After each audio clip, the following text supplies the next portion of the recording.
Georges Baribero Minani, bonjour. Bonjour. Vous êtes cadre de la Fosinat Nord Kivu. Aujourd'hui, nous sommes presque à la rentrée de l'année scolaire 2023-2024. Qu'est-ce qu'on peut apprendre au sujet de la situation présente?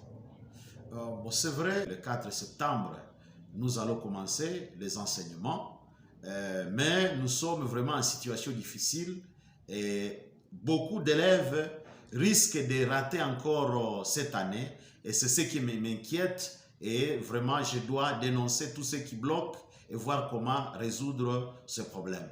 Vous savez que nous avons beaucoup de problèmes, surtout au Nord Kivu, parce que nous avons Rutshuru, Masisi et Nyiragongo, où il y a beaucoup d'élèves, beaucoup d'enseignants qui ne travaillent pas. Je dois vous rappeler que beaucoup d'élèves viennent de faire les uns 3 ans, les autres 2 ans, et bientôt ils vont faire la 3e année sans étudier.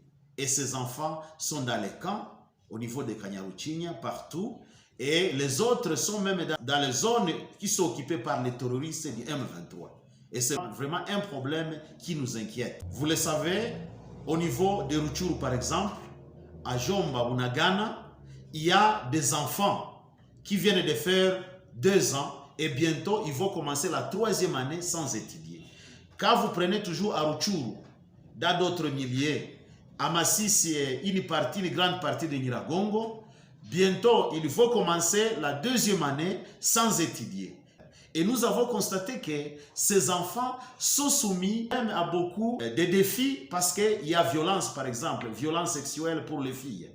Il y a des grossesses précoces. Quelqu'un qui a même 15 ans, 14 ans est engrossé par un rebelle, par un terroriste, et c'est vraiment un problème.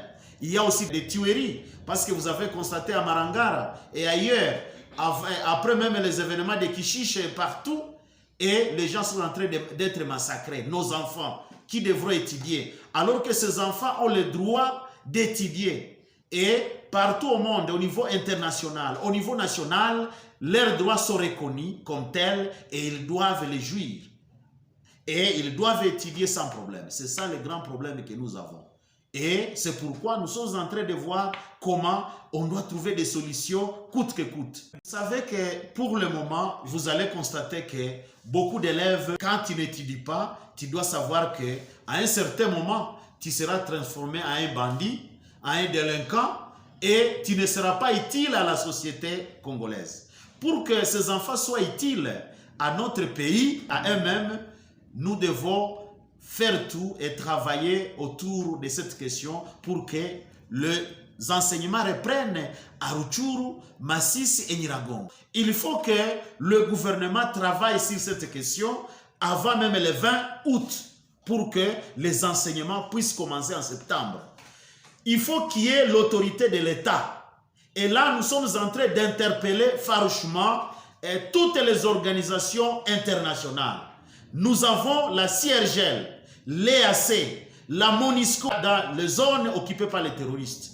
Comment nous pouvons expliquer cela quand nous voyons toutes ces organisations-là qui ont établi le droit de l'homme, ils ont écrit beaucoup de choses sur le droit des enfants, mais il faut semblant de ne pas s'occuper de la vie de ces enfants-là. Ils sont là, ils ne se posent pas même beaucoup de questions.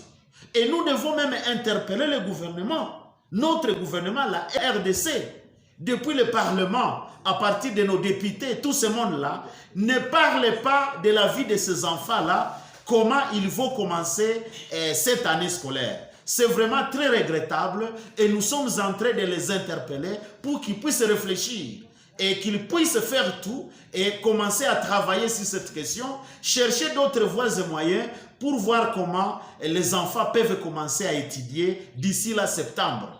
Parce qu'on en a marre et nous ne devons pas supporter cela.